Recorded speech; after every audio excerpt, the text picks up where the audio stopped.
Back in October 2021, I was just another exhausted delivery driver hauling produce between Nebraska and Iowa, killing time with shitty gas station coffee and true crime podcasts. The stretch of Highway 83 between Red Oak and Council Bluffs was my usual route. Nothing but cornfields swallowing the road whole and the occasional flicker of porch lights from farmhouses miles back. I'd driven it so often I could time the mile markers like clockwork. 37 was the creepiest one, not because of the marker itself, but because of the stories. Locals called it the Boys' Mile, but everyone laughed it off as drunk kids or overworked truckers seeing things, until you see them yourself. That night was foggy in a way that didn't feel natural, thick like wet cotton, glowing faintly under my high beams. I had the window cracked, and the air smelled wrong, burnt sugar and something metallic, like old blood. Around 2:17 a.m., my GPS flickered out. Always happens near marker 37, people say. So I was counting the markers manually.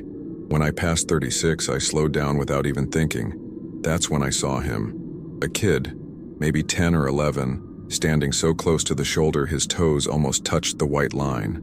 Pale as a hospital sheet, wearing a striped shirt straight out of the 80s, the kind with the ribbed collar. But his eyes, God, his eyes, pitch black, like they'd been scooped out and filled with oil. He didn't blink, didn't move, just stared into the cab like he'd been waiting for me specifically. My stomach dropped to my shoes. I swerved, not away from him, toward him, like my hands moved on their own. But when I checked my mirrors, nothing. Just the fog, swallowing everything whole. My hands were shaking so bad I had to pull over at the next rest stop. I sat there for maybe 20 minutes chain smoking with the dome light on like some scared kid, replaying it in my head. The way his face didn't reflect my headlights, like he wasn't solid enough to catch the light. I'd heard the stories, sure, but I always figured it was just some prank or a trick of the fog. This wasn't either. I thought about calling my dispatcher, but what would I even say? Hey, I think I almost hit a ghost child. Yeah, right. So I finished my route in silence, jumping at every shadow in the rear view. When I got back to the depot the next morning, I mentioned it offhand to old man Ritter, a mechanic who'd been there since the 90s. His grease-stained hands froze mid-wrench turn. Striped shirt? He muttered. You're the third driver this month. Then he told me about the dashcam footage. Some guy's viral TikTok from September, time-stamped 2:17 a.m. at marker 37, showing the exact same kid. Same hollow eyes, same stiff stance. Ritter pulled it up on his phone, and my blood turned to ice. There he was, pixelated but undeniable. The comments were full of locals joking about the hitchhiker or blaming pareidolia, until one user, AbeBigRig85, replied, I hit that boy in 85. They paid me $20K to forget it. The account went dark after that. I couldn't let it go. That night I drove to the county library, digging through microfiche of old newspapers until my eyes burned. Nothing about a dead kid near marker 37 in 1985. Just a single paragraph buried in the Council Bluffs Sentinel from October that year.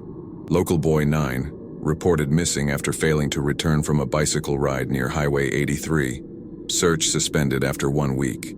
No photo, no name. The librarian, an elderly woman with a mothball-scented cardigan, leaned over my shoulder and sucked her teeth. You're not the first to ask about that, she whispered. But the family moved away. Or, well, some say they were paid to. Her eyes darted to the door like someone might be listening. I needed to find Big Rig 85. His username felt like a clue. 85 for the year, maybe? So I messaged every retired trucker forum I could find. 3 days later, a reply popped up from an account with no profile pic. Meet me at the Iron Skillet.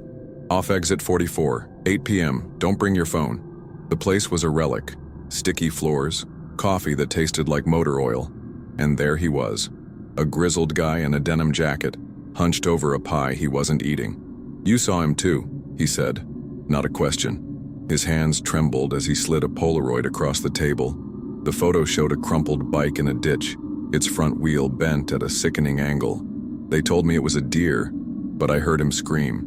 The Polaroid's edges were stained with something dark, rust or maybe old blood. I squinted and nearly choked on my coffee. There, just beyond the wrecked bike, barely visible in the grainy shadows, was a pale smudge in the corn. A face, the same hollow eyes, staring straight at the camera. They knew, the trucker rasped. The men who showed up before the cops. Suits, no badges. Said they'd make my DUI history disappear if I kept my mouth shut. He tapped the photo. But he don't disappear. He waits. And now he's picking witnesses.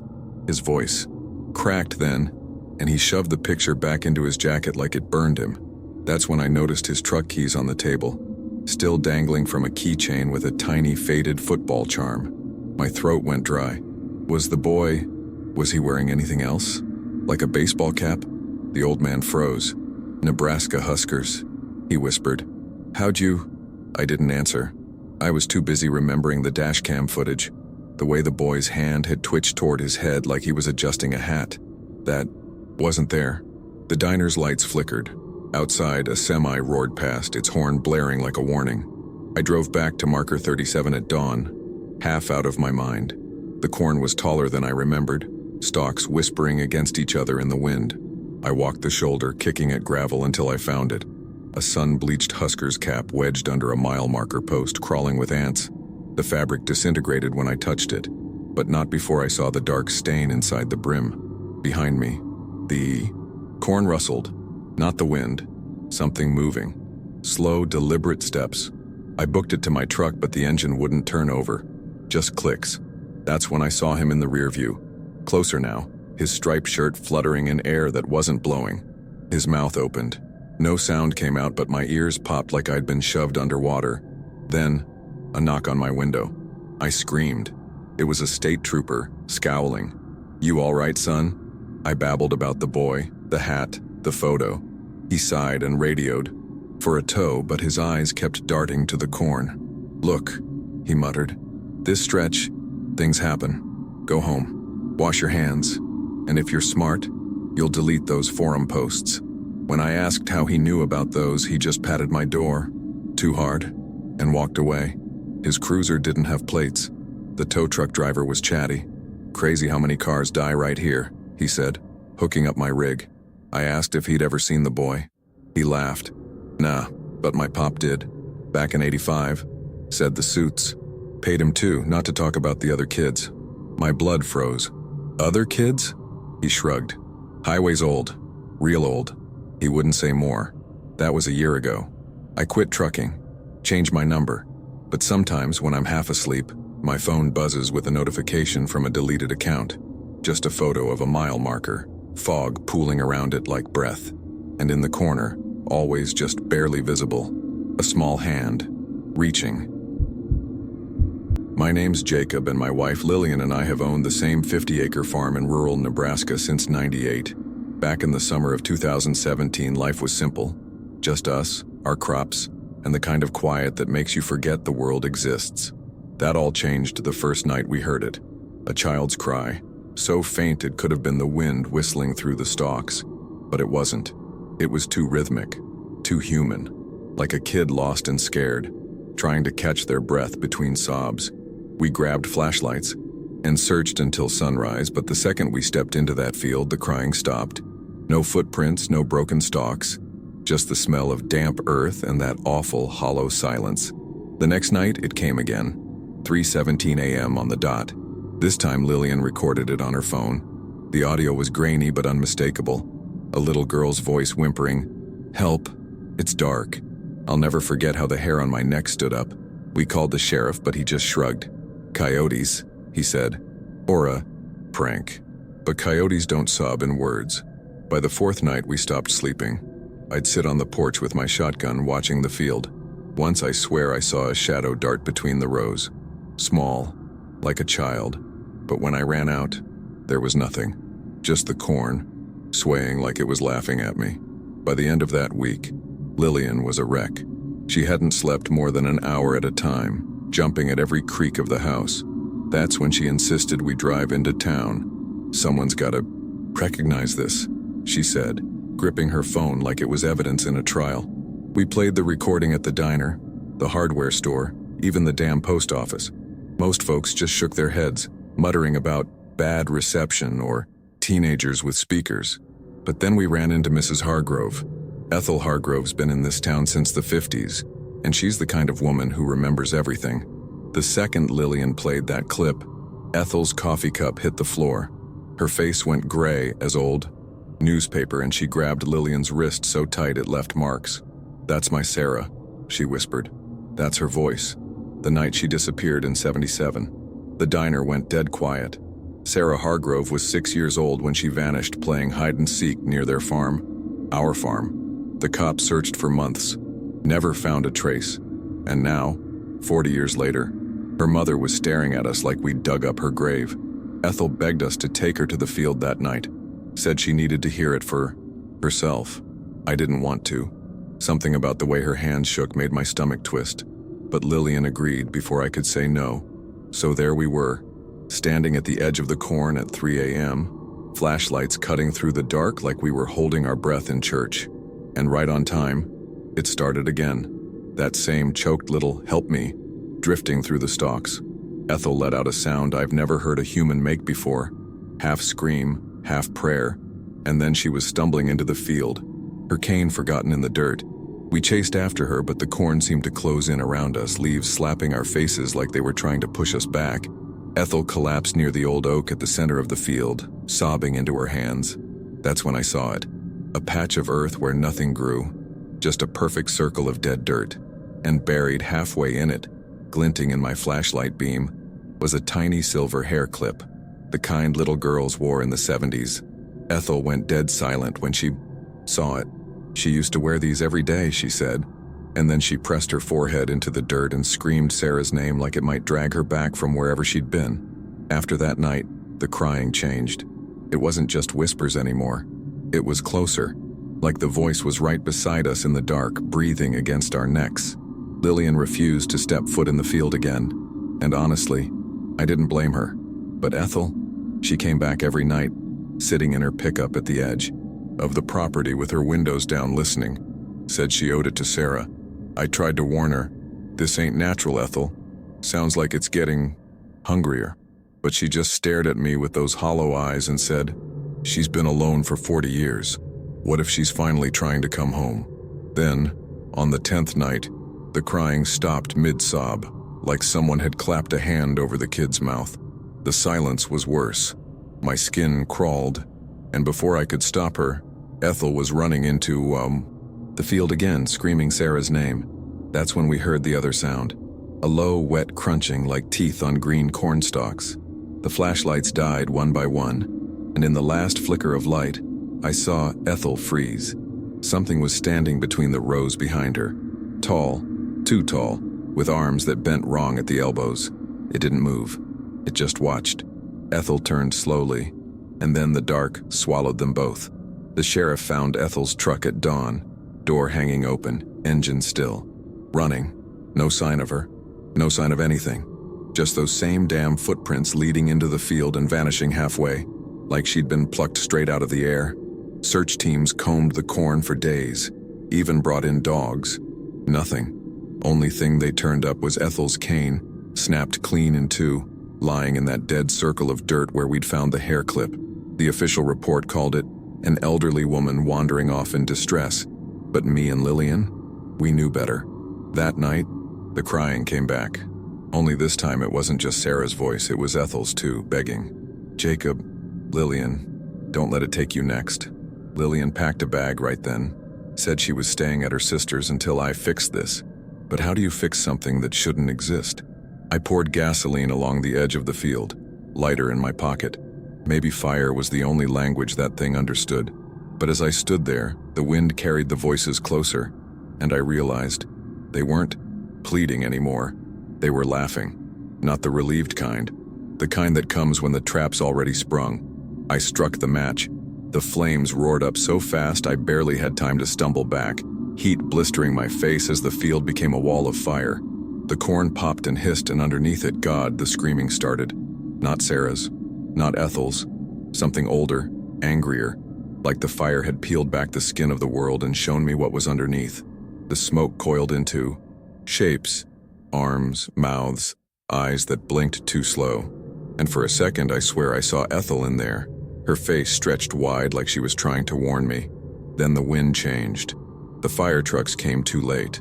By morning, it was just ashes in that same dead circle of dirt, untouched by the flames. Lillian never came back. The bank took the land. But sometimes when I drive past what's left of that field, I roll down the window, just to listen. And on quiet nights, if the wind's right, you can still hear it. Not crying, not laughing, chewing. Like something's still in there, eating its way through whatever's left. I don't stop. I just press the gas and pray I never hear it call my name. My name's Daniel, and back in 2021, I was a grad student studying plant pathology at this tiny agricultural research station in rural Iowa. The place was basically just a glorified greenhouse, a long aluminum-framed building surrounded by miles of cornfields that hissed in the wind like static. I was there alone most nights, tracking fungal growth in hybrid crops for my thesis. My professor, Dr. Voss, had set up this old-school audio recorder for me to log observations, said it was faster than typing. For weeks it was just me, the hum of grow lights and the occasional rustle of mice in the stalks outside. Then, one night, while reviewing a recording, I heard it, clear as day, under my own voice saying, "Sample B12 shows no discoloration." Something whispered back, "Daniel." Not a question, a statement, like it knew me. I froze. The voice was low, raspy, almost like someone had recorded it through layers of dirt. I rewound the tape 3 times, convinced it was interference. But there, it was, every time. The next day, I checked the greenhouse security logs. Only 2 key cards had accessed the building in the past month, mine and Dr. Voss's. Except Voss had vanished 2 weeks earlier. No note, no emails, just his rusted-out pickup truck still parked in the lot. The university called it a personal leave, but the way his office plants had wilted from neglect told me he hadn't planned on leaving. That night, I kept the recorder running while I worked, my eyes darting to the blackened windows. Around 2 a.m., the whispers came back. This time, they said, "You shouldn't have taken the photograph, Daniel." My stomach dropped. The only photo I'd taken was one I'd never shown anyone. A shot of Voss's desk drawer, where I'd found a stack of letters addressed to someone named Elias. I started sleeping with the lights on. The whispers didn't happen every night, but when they did, they got personal. One recording caught a voice saying, "The corn knows where he is." Another, "Time," it hissed. "You'd dream about the red door. Why won't you open it?" That one made me drop the recorder. I had been having nightmares about a door covered in peeling red paint, but I'd never told a soul. The worst part? The voice didn't sound like Dr. Voss. It was something else. Something that mimicked him but couldn't get the vowels right. Like it was learning how to speak. I began noticing other things.